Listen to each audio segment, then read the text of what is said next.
Fear and Hunger is a game that really impressed me.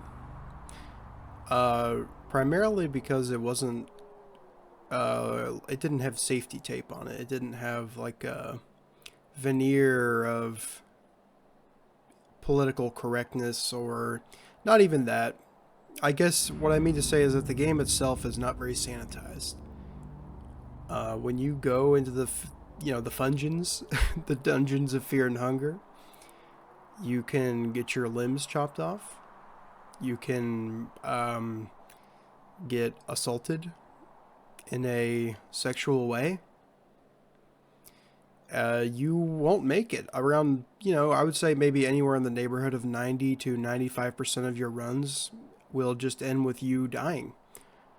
Either because you got a wound that was infected, or you just got killed straight up in battle, or you made a mistake early in the run. That means you just don't have enough, whatever. You don't have enough food, you don't have enough green herbs. I think the game is really brutal, and I was shocked by that because games today, maybe not even games, we'll just speak generally. I think media today doesn't really honestly depict history very well. They don't depict it in a way that's realistic about what could happen to you. Now, obviously, Fear and Hunger is a little bit different. There's monsters, there's gods that obviously, it's up for debate, but I think most people would agree that most of those gods don't exist in real life. And so, when you're talking about a media in general that's depicting the past, a lot of it is very sanitized, sort of sugar coated. And that's something that really struck out to me as being different about Fear and Hunger was how brutal it is. And in particular, there's this guy named Lagarde, or the captain of the Midnight Sun, or you can call him the Kaiser later, when it's one of his titles. And he was a character that really impressed me. I really liked Lagarde. I really liked his whole character, his whole vibe. He is this guy who wants to push humanity forward, who wants to bring us into a new era that's not afflicted by these things that he lives in. The disease of Rondon, the death that's everywhere in his main city. He's someone who wants to push humanity beyond the shackles that it's chained by, essentially. And he does things that are not good. I mean, they're obviously decisions that we would kind of quibble with. In the opening of the game, if you choose Darcy, I believe it is, you get regaled with this story of how Lagarde basically invaded Oldegard so that he can get the cube of the depths. And later, we're shown the outcome of the battle where he invaded Oldegard. And a lot of people died that didn't have to die, obviously. They were defending their hometown. Ragnvaldr's family was killed, for one. And it's one of those things where it's not sugar-coated. It's not... The game doesn't try to hide the fact that Lagarde did this thing that's actually pretty outright evil, even if it's got its own justifications behind it. It's another instance where the game doesn't really try to sell you on it. It doesn't try to make good on it. It just shows you, yeah, Lagarde invaded Oldegard and he killed a lot of women and children and men who were defending their home country, and then he left once he had the cube that he came for. Despite that, I do really respect Lagarde. I think his intentions were noble. And he was willing to sacrifice a lot to make those intentions come to fruition. He was willing to go to the dungeons of Fear and Hunger himself and get tortured. And he put his life on the line. He had no way of knowing for certain that someone like Darcy or, someone like Ragnvaldr would come and break him out. He couldn't know that for sure. But he did it anyway. he still went to the Dungeons of Fear and Hunger, and he still allowed himself to be tortured by that little creepy guy, Trorter, or I think that's how his name is, because he believed so firmly in his mission. He believed in pushing humanity forward, even at his own expense. The expense of everyone around him, you might say, like Darcy, who loved him. He was willing to put it all on the line for that mission that he believed in. And something else I think is an interesting decision the game makes is that his daughter, of course, is the god of fear and hunger. I'm not sure if there's any deeper commentary there.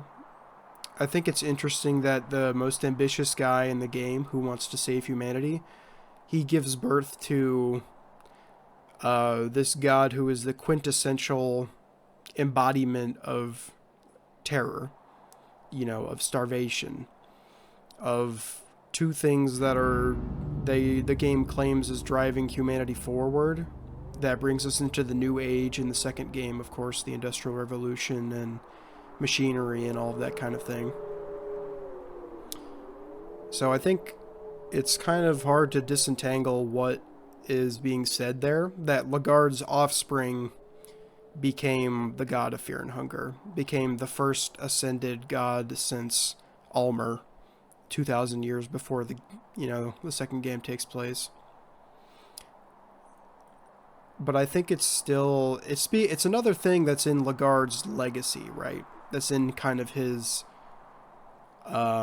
if his life was in a book, it's another thing that's in his big long list of achievements or notable facts, is that his daughter is the god of fear and hunger, And then when you move on to the second game, talking about him becoming the Kaiser, I guess we skip ahead a little bit there, but he did ascend. He did find the Yellow Throne in the first game, and he did ascend. And he became basically a warlord. He wanted to unite the entire world under his banner. And we're told that because of the god of fear and hunger, his efforts are not really successful. And so he has to kind of eat humble pie and realize, well, me being an ascended god is not really going to push humanity forward. Essentially, he was kind of he was beaten to the punch by his own daughter in terms of ascending and taking that spot as the god who would push humanity forward. And he eventually kind of just disappears from the record, from what we're told. He doesn't, after he tries to unite the world and fails, he just kind of takes a step back. And then we get this new guy who it's like Lagarde wearing a mustache. This guy, the Kaiser, the guy who only wears yellow, and he's this incredible military conqueror. And he starts the 2 world wars so that he can capture the town of Prehevel, so he can take control of Project Logic, of course, the first computer. So, I think that's one thing about the second game that really sealed the deal for me on Lagarde, which makes me think he's the GOAT. He's the most goatingest GOAT of all time, who ever lived, basically. Is that he comes in contact with Project Logic, right? He takes control of the town after fighting 2 entire world wars and winning them, or at least winning them enough to capture Prehevel. And he comes to Project Logic, and due to a long series of events that were not really related to him, there's a little rebel girl. She's kind of like a rebel, or an anarchist, I guess you would say. She takes control of Project Logic, and she becomes the machine god, which is what Lagarde wanted to do. He wanted to become the machine god and ascend. Because he had failed, all those hundreds of years ago in the Dungeons of Fear and Hunger. He had failed to ascend. And I think it's important to kind of put yourself in his shoes. This is a guy who he was beaten to Ascension again. His lifelong dream that he had sacrificed his humanity for, sacrificed his relationships, with Darcy, for example.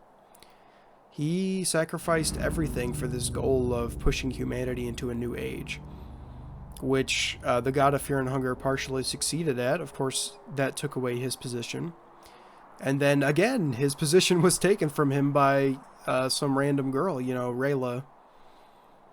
And instead of, crashing out, instead of chimping out and saying, well, if I can't have it, no one will have it, he actually takes the high road. And he sets his army to guard the town of Prehevel and to make sure that no one can get in the White Bunker. Of course, the player character, if they're very insistent on completing the game and they're very good at the game, they can get down to the White Bunker and they can try to interfere with Project Logic before Rayla fully ascends to become the Machine God. And it's there that Lagarde will put up a final stand. He'll fight you. And they have the rolling drums come in, the Fear and Hunger theme goes off, wah, and he will fight you to the death to stop you from getting in there. And of course, there's the fact that once you beat him, he kind of melts away, so I think we haven't seen the last of Lagarde for a potential third Fear and Hunger game, which I would love to see.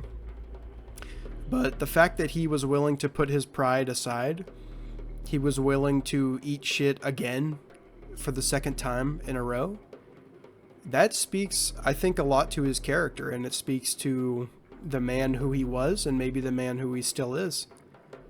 I think his goals were very admirable. He was the king of humanity. He wanted to push it. He wanted nothing other than to push us forward and bring us into a new era.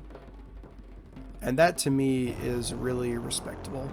And I think that's why Lagarde is probably my favorite character throughout both games. And I greatly admire him.